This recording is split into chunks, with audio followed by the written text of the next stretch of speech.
It should be obvious that we cannot solve a crisis with the same methods that got us into it in the first place. This is a last chance saloon. Because if we don't really take the decisions that are vital now, it's going to be almost impossible to catch up. We will end the moratorium on extracting our huge reserves of shale, which could get gas flowing as soon as 6 months. If unprecedented changes are not made and made soon, there will be irreversible damage to the planet. Zero carbon. East Talk. Hello and welcome to Zero Carbonista, Series 4, Fool's Gold. I'm Ian Collins, and this is the UK's #1 environment-based podcast. If it's green, it's in. And we record this, Dale, on I'd say it's a fairly mild July at the moment, but don't read too much into that because there's some pretty harrowing, I suppose, weather-based news out there. Yeah, there's been some, I want to say shocking data, but that's all we get really on the climate front. But shocking data from the weather experts. They say that, or the UN in this case, says the first week of July is the hottest ever. And summer isn't even here yet. I mean, there are some people saying the world is hotter than it's been in 100,000 years, something like 1.2 degrees hotter than pre-industrial levels. There's a point here. We did a debate on the radio yesterday where we had a meteorologist who knows his shit and a bloke that didn't know shit. So, and it was kind of odd because, I understand a journalist has got a right to, that this guy was questioning the meteorologist, but he said, look, we don't just cherry pick one bit here and one bit there. We look at patterns on this stuff, and there are irredeemable patterns that you can't run away from. You can't pretend it's not happening because it's literally happening. And if you want a little bit of evidence of it, nip down to Southern Europe at the moment and check out what's going on there. Yeah, some mad temperatures. Or look across at America. I mean, they've got a drought on one side of the country and flooding on the other. It's like they've got it all in one country at the same time. Or there was another report I read today about the color of our oceans. They've changed. And this is observed, obviously, from satellites. I saw this, yeah. And currently they don't know the cause. They're saying that different sizes of, plankton or phytoplankton reflect different light and absorb different light. But also they think there might be a plastic particle issue there as well. And they're going to do some more research. But basically, from space, we're looking greener than we are blue now. That's extraordinary. And what is fascinating and understandable, and I suppose this is, where there's a void and why we get a lot of skepticism, Dale, is because people don't have thorough answers from governments. And, lots of people scratch their head and say, so if we stop drilling for oil, are we going to put all of this into reverse? Is it really going to be that simple? Yeah, and people make stuff up as well. I've done a few interviews and heard people say, but, we've been predicting, or they've been predicting, like for 150 years that the world would end in 10 years' time. And I'm like, who? I don't think that's true.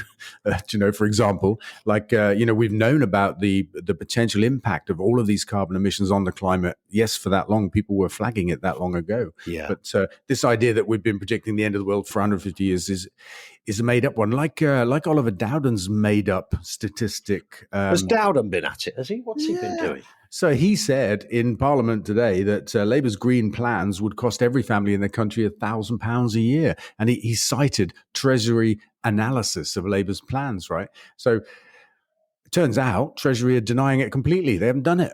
They made no such study. So he just made it up.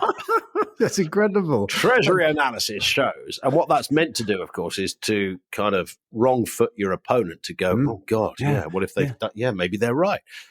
Maybe we won't question it. And then somebody asked the question and they said, no, we didn't analyse it, mate. That's right. And I've been on a radio show. It might have even been yours. It was only a week or two ago. And somebody said exactly this to me, that Treasury analysis says £1,000. And I'm like, look, I haven't seen it, right? But I'm pretty sure it'll be on the wrong basis. Turns out it's not even true, which is incredible. I mean, this is the week in which the Bank of England have just said millions of people in Britain will face a mortgage rise of £6,000 a year, right? And the month that Liz Truss was in charge, she cost every household in the country £1,000 a year.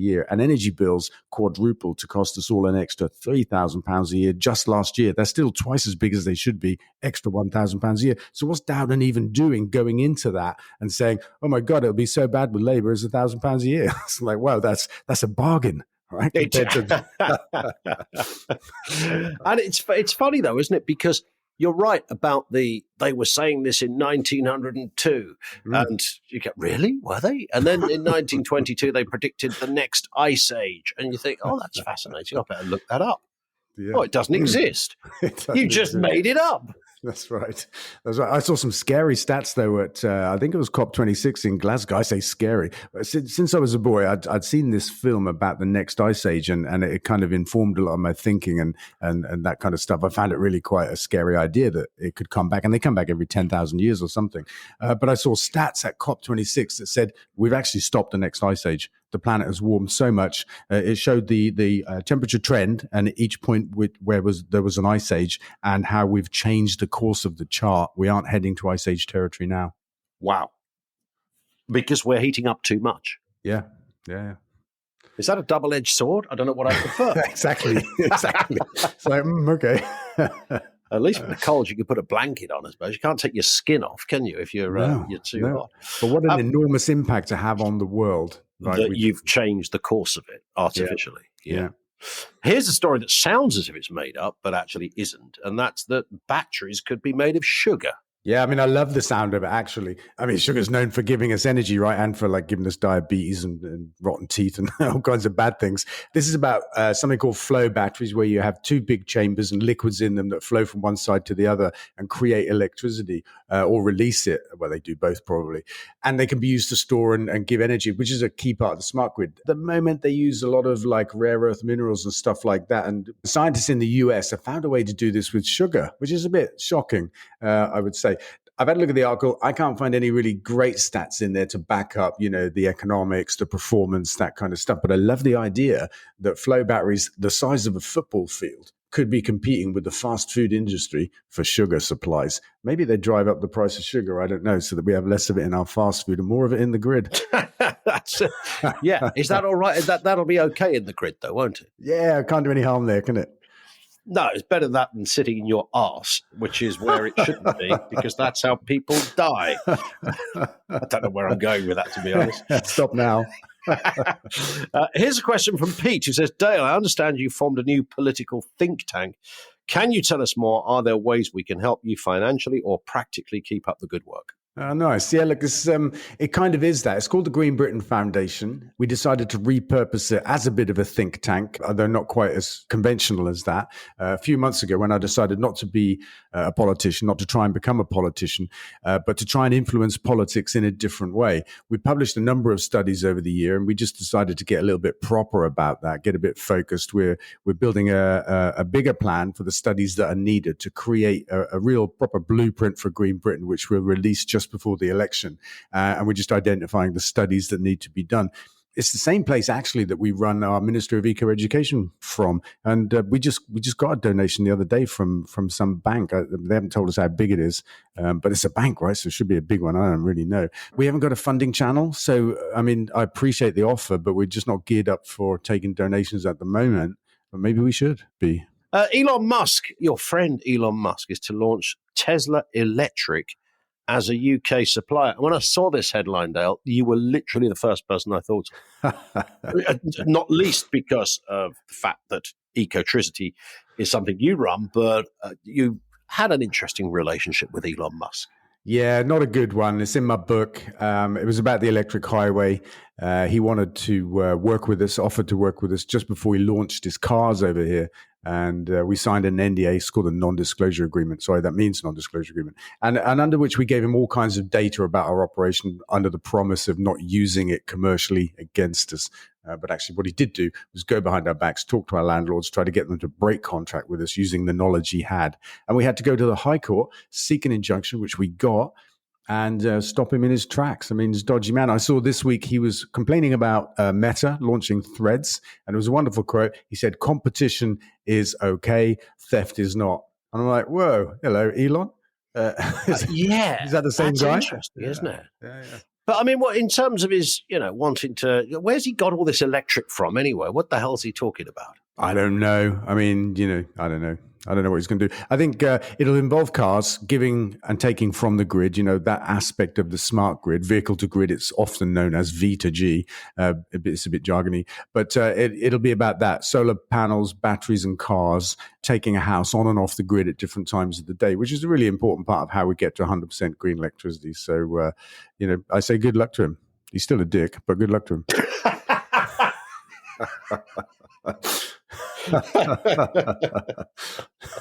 But I think, look, listen, we're all old enough and wise enough to know you don't judge a book by its cover, as my old nan used to say, and all of that stuff. But when I see Elon Musk interviewed, that is precisely what I see, a dick. I don't see really, I don't spot, when you look at somebody sometimes, look, we all dwell on the spectrum somewhere along the line. I'm not making any criticism of that. I don't mean this as a pejorative. It's not even that. You're waiting for the inner genius because you're told there's one in there. Mm. And some of the cleverest people I know are deeply troubled in lots of other ways. He just looks deeply f***ing troubled without the genius. I think you're right. He drew the short straw. He got the looks without the, the upside. Yeah. He's meant to enamor you to go, this is one of those kind of curious, slightly geeky blokes, but underneath that weird veneer is somebody who knows his shit. Yeah. You suddenly go, actually, I don't think he does. No, he makes cars and he does well. So he's a long way from being a genius. There it is. Yeah. If Elon's lawyers are listening to this, we love him. We think he's amazing, a great businessman. He's done wonders for the world and for social media. If they're not listening to this, he's still a dick. There you go. Hi, I'm Mike Graham from Talk TV, and I've been asked to tell you about green issues in a new book called Manifesto. It's brilliant, apparently. Do you believe in climate change? I don't. Do you believe we all need to find a greener way of living our lives? No, I don't either. I think it's all a load of guff perpetuated by loony lefties and eco-zealots hell-bent on causing a nuisance. Do you believe we're all killing our beautiful planet? No. Neither do I, but I know a fellow who does. His name's Dale Vince. He's so convinced he's written a whole book about it called Manifesto. The Battle for Green Britain. It's part memoir, part handbook for changing the world and shaking it up, apparently. I won't be buying it, but you can if you want to waste your hard-earned cash. It's $4.99. Pretty cheap, isn't it? You must be wealthy as hell. According to this script, it's available now from fgr.co.uk/shop. This from Victoria says, would you lock in a fixed tariff for your electricity right now, or do you think energy prices will continue to fall? Oh, I was going to look this up, actually, just to give precise advice. Prices just came down from the 1st of July. They will next change on the 1st of October. This is under the price cap regime. And I think we're going to see another slight fall on the 1st of October. Then the last prediction I recall was that they may rise in the winter, but not by very much, and through the winter, and then maybe come down next year. But what I can say is that the changes now are quite marginal. Probably won't make a big difference if you do lock in or you don't lock in, but I do think there will be a drop in October. But that's it. That's all I got. Well, that's good, isn't it? There's good news here. It's going down. It's worth just saying that energy prices right now are twice what they used to be. So it's roughly £2,000 a year instead of one. So we've got a long way to go to get back to where we used to be. Yeah. I think I told you this before. When I first bought my first house, my direct debit was £20 for my electric and £20 for my gas. I thought you were going to tell it to me in shillings. This is in like the late 90s. This isn't like that long ago, really, relatively speaking. That's crazy. Yeah. Yeah, that's a bit mad. The head of COP, the words of the head of COP. Yeah. There's been a lot of fuss about this bloke just because he leads one of the biggest oil companies in the world, somewhere in the Middle East. And he was made president of COP. And you can imagine what that did to people on the climate side of life. They're like, WTF is going on here? And all kinds of arguments were made like, oh, no, but he's on the inside. He's the right man to lead it, and change everything. So the headline's fabulous. He says, it's inevitable that we have to give up fossil fuels, and it will happen. Read the article, and he says, but we can't just turn off what we've got until we've built what we need. And it's going to take a long time. It's called a transition. And for a reason, he says it's going to take a long time to get to this place where we stop fossil fuels. And this is the biggest bullshit going. And this is the current argument of our government. And a lot of people in the world of energy and climate, they've gone from a place of climate denial, actually, or dither, to a place of delay. They say, yes, we get it, but we have to slow down the transition because we can't afford it. Well, this is what Matey from Shell said, wasn't it, the other day? And he said it would be dangerous, in fact, I think, or something he did. And Rishi Sunak went further. He did. Rishi Sunak said the same thing a few weeks ago. He's saying, I think he said it would take 2 or 3 decades, this transition, which is wrong. We can do it in 10 years in electricity. And the idea that what this guy said, the head of COP, president of COP, that we can't just turn off what we've got. Nobody is saying we should turn it off. As I said on Question Time, it's about turning one thing up while turning the other thing down. That's a transition. Yeah. We're at nearly 50% on our grid now. We've been doing it for 20 years. We just got to carry, another 10 years we get there. So it kind of infuriates me to read certainly the disconnect between the headline and the article, but what this bloke is saying, he's arguing for business as usual for oil and gas companies, and I don't like that. Jim on Twitter says, will you be signing copies of Manifesto at WOMAD? Well, there's an interesting question. I hadn't thought about it. I definitely can. I think we bring some along. I think we took some along last year, actually, and gave a bunch out. We'll do this. We did. We had loads of them there, and some people were going, I want to buy your book, and then you went... Right. I'll just give them away. And she gave away like about 1,000 books, I think. Your publisher thinking, what's he doing? Don't give them away. I remember because lots of people were coming up to me for a signature or something and saying, can I pay you? Please, can I pay you? And I was like, oh, look, just give some money to the next homeless person you see. And they liked that. It was nice, right? I'm really looking forward to WOMAD, though, this year. 29th of July. It's a Saturday. I hope the weather's going to be nice. And do you remember last year, we kind of sat there and there was already a really good crowd there from the off, which was nice. Mm. And then about sort of 15 minutes in, you and I are chatting away, and I looked around. There were like 10 times more people just suddenly kind of convened. It was a big old crowd, wasn't it? This is how Chesney Hawkes feels on a daily basis when he gigs. I don't know who that is, but I'm just going to laugh. But look, come on, you remember Chesney. Remember this? Do you recognise it now, Dale? Nope. No, I still don't. I think I'm Next glad. question comes from Claire. That's why you never presented the old grey whistle test, isn't it?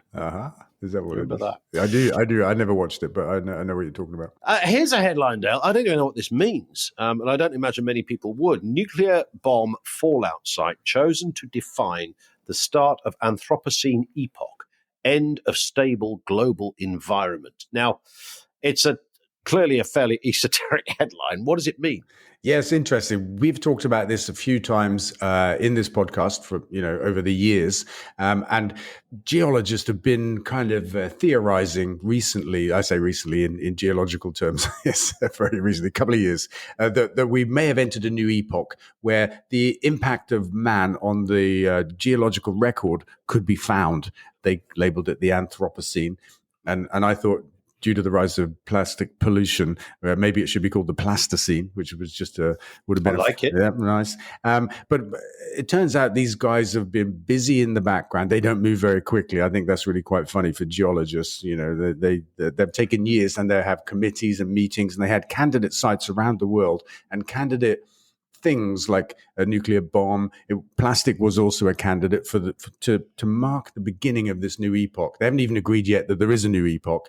Got it. What they've decided is there's a lake in Canada that has sediment from the time of the first nuclear bomb, and they've decided to nominate that site as the beginning of the Anthropocene epoch. There are other people in the world of geologists saying, yes, but nuclear waste does decay over a number of thousands of years, and epochs are normally like several million years, and so this marker for the beginning of the Anthropocene will be gone rather a bit soon, right? But it could just be that human activity on Earth is creating faster epochs. Well, that's also true, isn't it? But I find it really fascinating. We talk about climate crisis in terms of what our kids and our grandkids, what kind of world they're going to live in. These guys are working in like millions of years, and it's a question of like in a few million years what people dig up and what they divine, because they'll have to do that because there'll be no records. What they divine from the fossil record about how we lived.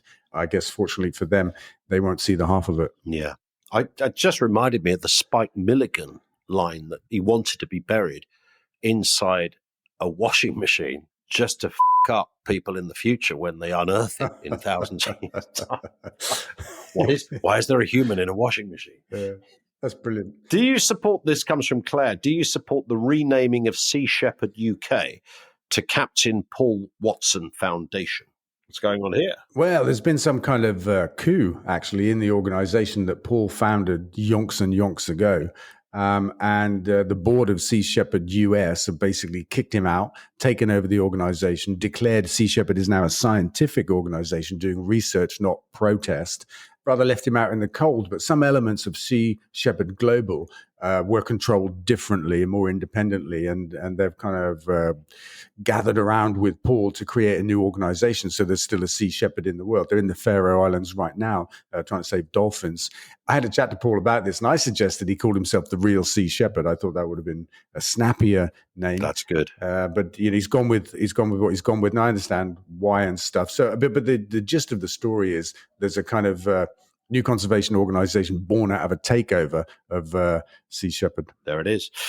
Let's go back to the weather as well. We began talking about the extremities of weather. And it's that figure about the heat wave. This comes up quite a lot. You've said it almost on every episode for certainly the last few months about how many people died as a result of heat in Europe alone last summer. And there's a kind of revision of that figure now. Yeah, that's right. And I've been saying it in every interview as well about Just Stop Oil and all that kind of stuff, because the point that I make is that there's a greater harm in the background, the climate crisis. A little bit of disruption to your commute or to cricket or tennis really is nothing compared to the people that are dying. And one of my favorite examples was much closer to home than just the global 4 million figure, was that last summer, 40,000 people died in the heat waves across Europe. And I got that figure by collating the reports of European governments. It's a rough figure, roughly 40,000. It was slightly less. And I used it all of the time. Julia Hartley-Brewer, bless her, said to me, that's just not true. You made it up, right? But I hadn't made it up. Now, somebody that's how they roll, right? Not me. Somebody has done a study, and it was published this week, and it's not governments of Europe this time.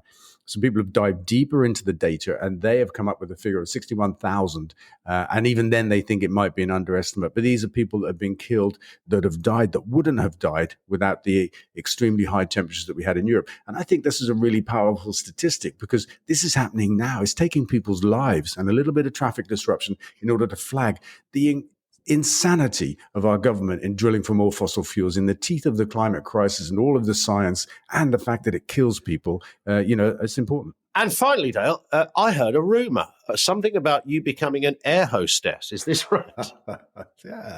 Yeah. So I've said it a few times. We're going to launch an airline, an electric airline. I've said it on this podcast and in a couple of interviews. And finally, check the news on Monday, people, and you will find that we've done it. The world's first electric airline. Get out of here. Serious? Yeah, I'm super excited. We're not flying yet, but we've formed the company. We're getting the license to fly. We've found the planes. We've got the technology pathway to convert them to electric. So it's like it's an upcycle. We're not going to build new planes. We're going to convert existing ones, and it'll be a national carrier, up and down the British Isles, and it's super exciting. And just one last thing. What excites me the most about it, I think, is that flying looks like the last frontier. It looks like the unsolvable piece of the puzzle in terms of how we get to live a green life without having to give up stuff, namely flying.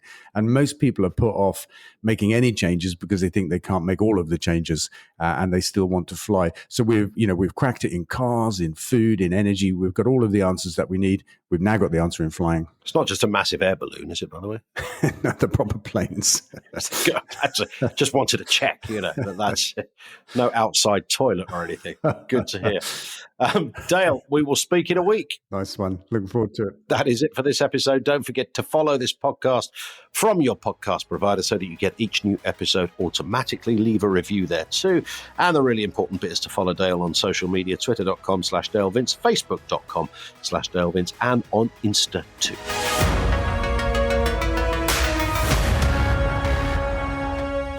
Zero carbon east of